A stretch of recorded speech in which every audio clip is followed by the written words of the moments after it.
Hello everyone, मैं हूँ हीर, आपकी बिजनेस स्टडीज की एजुकेटर। लर्न एंड फन पे आपका स्वागत है। तो आज भाई हम लोग नया चैप्टर करने वाले हैं, फॉर्म्स ऑफ बिजनेस ऑर्गेनाइजेशन। ये हमारा आज अभी सेकंड चैप्टर है। एक चैप्टर तो हम लोग कर चुके हैं, करेक्ट। तो ये चैप्टर में हम लोग कौन से टाइप्स ऑफ बिजनेस ऑर्गेनाइजेशन होते हैं उसके बारे में जानने वाले हैं। बट एक साथ कुछ भी नहीं करेंगे। क्यों एक साथ करना है यार, आराम आराम से करो, थोड़ा ध्यान से करना है, ठीक है। तो भाई सबसे पहले मैं आपको बता दूं कि कौन से टाइप ऑफ ऑर्गेनाइजेशन होता है, फॉर्म्स होते हैं। सबसे पहला होता है, मैं यहीं पे आपको लिख के बता देती हूँ। सबसे पहला होता है सोल प्रोप्राइटरशिप। दूसरा है हिंदू अनडिवाइडेड फैमिली बिजनेस। फिर आता है पार्टनरशिप। हर एक के बारे में हम लोग साथ साथ में जानेंगे, so don't worry about it. चौथा आता है कोऑपरेटिव सोसाइटी।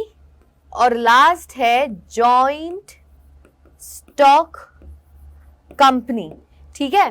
तो ये 5 फॉर्म्स ऑफ ऑर्गेनाइजेशन होते हैं हमारे। ये सारे प्राइवेट फॉर्म ऑफ ऑर्गेनाइजेशन है, मतलब इसे कोई एक इंडिविजुअल या तो ग्रुप ऑफ इंडिविजुअल इसे ओन करता है। गवर्नमेंट का इसमें कोई भी हाथ नहीं है, बराबर। तो ये 5 है जिसके बारे में हमें उनके थोड़े फीचर्स जानने हैं वगैरह, और भी काफी कुछ चीजें होगी, हर एक में कुछ अलग अलग है। तो भाई फटाफट से हम लोग शुरू कर देते हैं। आ जाते हैं सबसे पहले सोल प्रोप्राइटरशिप पे। सोल प्रोप्राइटरशिप, सोल मतलब अकेला, प्रोप्राइटरशिप मतलब ओनर। तो ये अकेला ओनर है अपने बिजनेस का, इसके साथ कोई भी और बिजनेस नहीं करता। Everything he handles by himself, no one is there to help him और एनीथिंग। सब कुछ अब अकेला ही करेगा।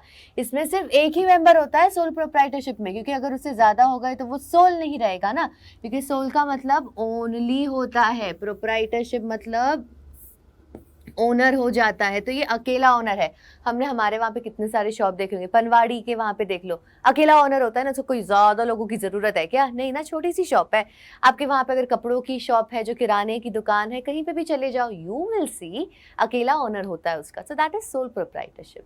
अब इस सोल प्रोप्राइटरशिप है, उसके फीचर्स क्या है, आपको कैसे पता लगेगा कि सोल प्रोप्राइटरशिप है? देखो, सबसे पहले तो अगर आप देखोगे उसका फॉर्मेशन एंड क्लोजर बहुत ईजी है। कोई फॉर्मेलिटीज नहीं, कुछ भी नहीं। आपको जब चाहिए आप चालू कर सकते हो। थोड़ा सा अपना दिमाग लगा के कि भाई ये बिजनेस करना है या नहीं करना, वो सोच के आप अपना बिजनेस कर सकते हो। और अगर आपको चाहिए कि मुझे बिजनेस नहीं चलाना है और आपको ये बिजनेस बंद करना है, you can do that also. कोई भी आपको रोक टोक नहीं होगी। उसके बाद आपकी लायबिलिटी जो है वो अनलिमिटेड है। अभी यार ये अनलिमिटेड लायबिलिटी क्या होती है यार? 2 तरह की लायबिलिटी होती है, एक होती है अनलिमिटेड और एक होती है लिमिटेड लायबिलिटी। अब ये अनलिमिटेड लायबिलिटी क्या है? मानो आप एक सोल प्रोप्राइटर हो, ठीक है।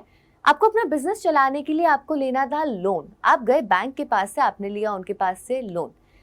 अब आप लोन चुका रहे थे, बट दिक्कत आ गई और आप फिर पैसे नहीं चुका पाए।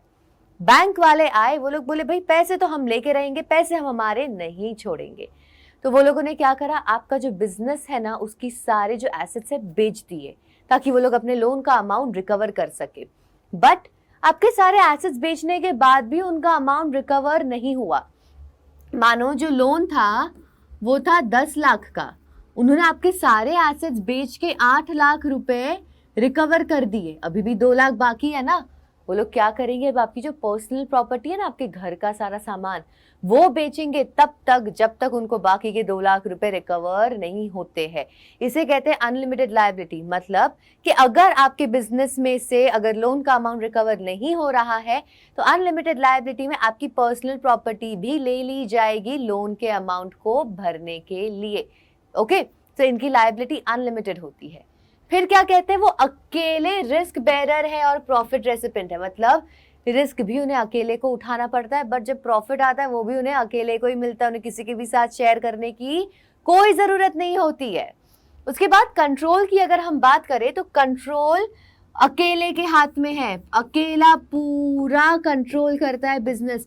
सारे डिसीजन जो लेने हैं, क्या करना है, सब अपने से डिसाइड करेगा। कोई और उसे अगर एडवाइस देगा, सुनेगा, अगर अच्छी लगी तो यूज करेगा, नहीं लगी तो अपने मन की करेगा।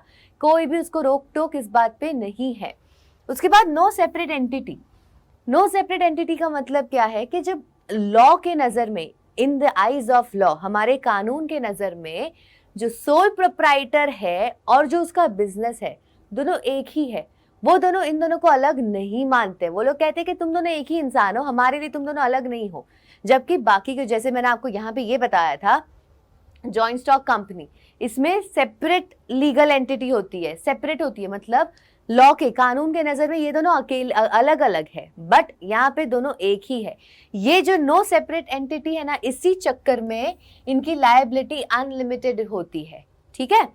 और उसके बाद बिजनेस कंटिन्यूटी का थोड़ा सा झंझट है यार, क्योंकि एक ही माना है ना इन दोनों को, तो अगर ये मर गया तो बिजनेस कहाँ से आगे चलेगा, तो वो थोड़ी प्रॉब्लम हो जाती है। ओके, बट ये देखो यार फीचर्स है, पर उसके मेरिट्स बहुत अच्छे अच्छे हैं। मेरिट्स क्या है इसके, देखो सबसे पहला क्या है, क्विक डिसीजन मेकिंग। अरे डिसीजन तो ऐसे ले लिया जाता है क्योंकि किसी को पूछना नहीं है, कुछ नहीं करना है, सब कुछ वो अपने आप डिसाइड कर रहा है। So who is there to tell him that do this, don't do that, no one is there to do that. So that's the reason decision फटाफट से। इस वजह से क्या होता है कि अगर कोई अपॉर्चुनिटी है, he can grab it easily, उसे किसी से पूछने की जरूरत नहीं है। ही फील्स कि ये तो अपॉर्चुनिटी है हमारे लिए, ये तो मुझे लेनी ही चाहिए, सो ही डज दैट। उसके बाद कॉन्फिडेंशियलिटी ऑफ इंफॉर्मेशन, इंफॉर्मेशन कहीं लीक ही नहीं होती है इसकी। कौन है इसके साथ, अकेला, सब अपने तक वो रखता है, सीक्रेट रखता है, किसी को कुछ बताने की उसे जरूरत नहीं है। और इसमें आपको एक बहुत इंपॉर्टेंट जो लाइन लिखनी है वो क्या है, he does not have to publish his books of accounts. Okay, उसे अपने बुक्स ऑफ अकाउंट्स पब्लिश करने की कोई भी जरूरत नहीं है, नहीं करेगा तो भी चलेगा, मतलब नहीं करना ही नहीं है, चलेगा क्या, नहीं करना है। तो ये वाला जब आप कॉन्फिडेंशियलिटी का बारे में लिखो, या तो सीक्रेसी, या तो इसको सीक्रेसी भी कह सकते हैं, जब हम लोग इसकी बात करते हैं तो इसमें हमें ये वाला लाइन तो उसके एक्सप्लेनेशन में लिखना ही लिखना है।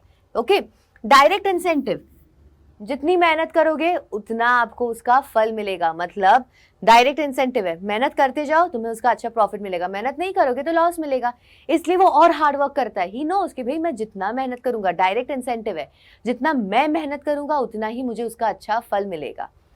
उसके बाद सेंस ऑफ अकम्प्लिशमेंट, अंदर से अच्छा लगता है यार कि कुछ तो किया, किसी के वहां पे नौकरी तो नहीं की, so he feels good that I have done something in my life rather than doing something that I didn't want to do.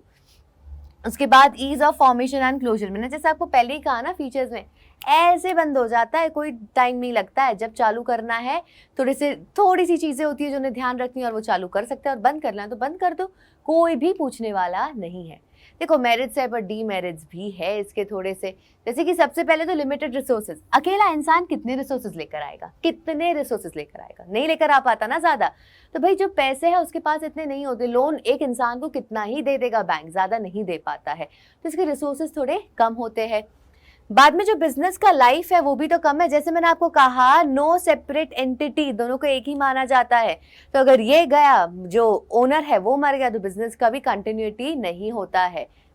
उसके बाद अनलिमिटेड लायबिलिटी, ये तो आपको बता दिया यार, लायबिलिटी अनलिमिटेड है। अगर उसके जो बिजनेस के एसेट से अगर उसका लोन रिकवर नहीं हुआ, उसकी पर्सनल प्रॉपर्टी ले ली जाएगी, बेचारी उसकी बीवी कितना क्या सोचेगी, यार ये क्या हो गया मेरे साथ, है ना, बुरा तो लगेगा यार। उसके बाद लिमिटेड मैनेजरियल एबिलिटी, इन लोगों को है ना इतना बिजनेस अच्छी तरह से मैनेज करने को नहीं आता। क्या होता है कि इनको ही सब कुछ देखना है, जो भी सारे काम है अकेला देख रहा है वो, तो इस चक्कर में उनका मैनेज नहीं कर पाते बिजनेस इतना अच्छी तरह से। ओके, तो इतना ही था हमारा सोल प्रोप्राइटरशिप में, हमें उसके फीचर्स जानने थे, उसके मेरिट्स और हमें उसके डीमेरिट्स जानने थे। अब आ जाते हैं हिंदू अनडिवाइडेड फैमिली बिजनेस के ऊपर।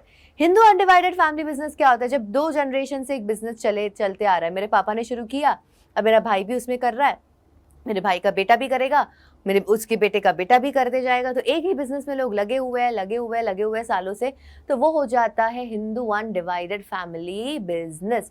क्या लिखा है यहाँ पे देखो, the business which is run by a Hindu undivided family is called a joint Hindu family. तो हिंदू अनडिवाइडेड फैमिली बिजनेस को या तो जॉइंट हिंदू फैमिली बिजनेस कहो, बट ये जो एक साथ ऐसे हम साथ है टाइप जो रहता है ना, उनको, ये जो हमारा बिजनेस है वो कौन गवर्न करता है, Hindu law. Okay, Hindu law इसे गवर्न करता है। इसमें आपको मेरिट्स और डीमेरिट्स नहीं करने हैं, आपको करने हैं केवल इसके फीचर्स, और ये हो गया, बढ़िया है ना, बस सिर्फ फीचर्स करने हैं इसके।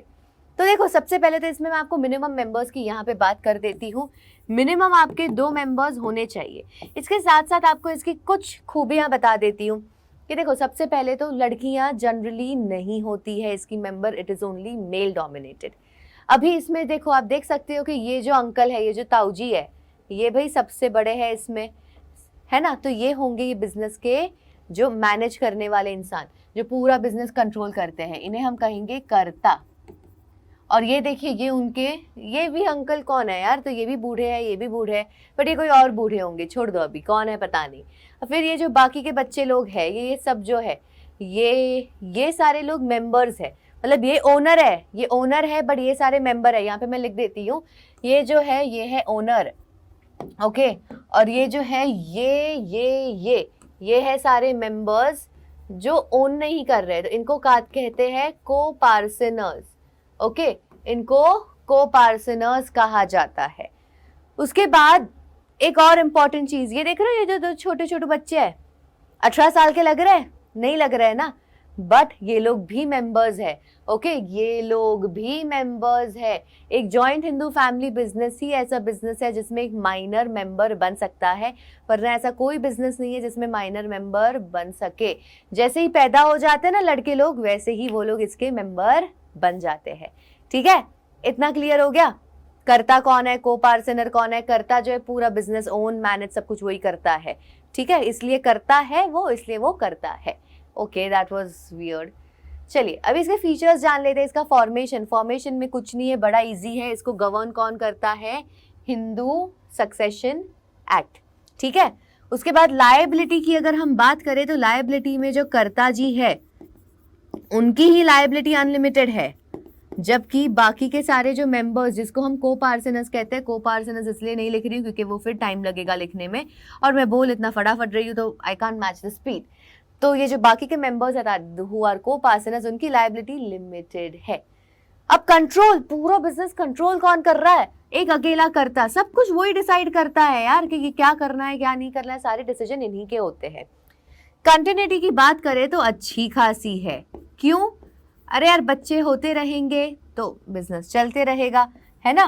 क्या ही दिक्कत है, इनको जैसे जैसे पैदा होते रहेंगे तो वैसे वैसे वो लोग मेंबर बनते जाएंगे। अगर पुराना जो कर्ता गुजर रहे हैं, नया कर्ता बना देंगे तो बिजनेस चलते जाएगा। तो कंटिन्यूटी इनकी बेटर दैन सोल प्रोप्राइटरशिप।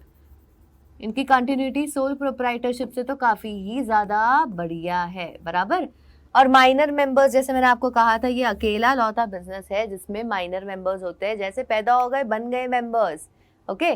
तो ये हो गया हमारे इसके सारे फीचर्स। भाई इतना ही आज के लिए हमारा काफी है।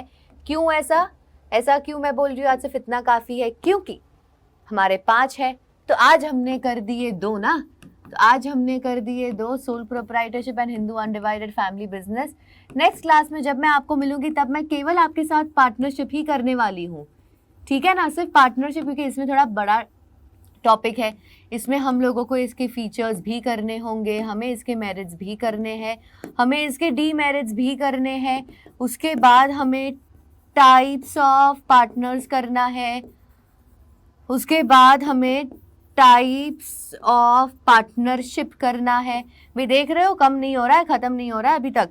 उसके बाद हमें रजिस्ट्रेशन के बारे में पढ़ना है और हमें करना है पार्टनरशिप डीड। तो भाई इतने सारे अगर टॉपिक है, इसलिए इसको अकेला ही रख रही हूँ ताकि आप लोगों को एट अ टाइम एक टॉपिक जो आप करो वो एकदम बढ़िया तरीके से करो। जैसे अभी हमने ये वाला और ये वाला जो किया है, आपको आई होप सब बढ़िया तरीके से समझ में आ चुका है। तो नेक्स्ट क्लास में जब मिलेंगे तब हम ये वाला आपको खत्म कर देंगे, ठीक है। तो चलिए बाय बाय। अगर आपको कोई भी डाउट है प्लीज कमेंट में लिखिए, और अगर आप ये चैनल पर नए हो अभी के अभी सब्सक्राइब करो, जल्दी से करना है, और वो जो बेल आइकन है उसे प्रेस कर दो ताकि हमारा कोई भी नया वीडियो, कोई भी अपडेट अगर हम दे रहे हो तो आप तक वो जल्द से जल्द पहुंच जाए, ठीक है। Bye bye.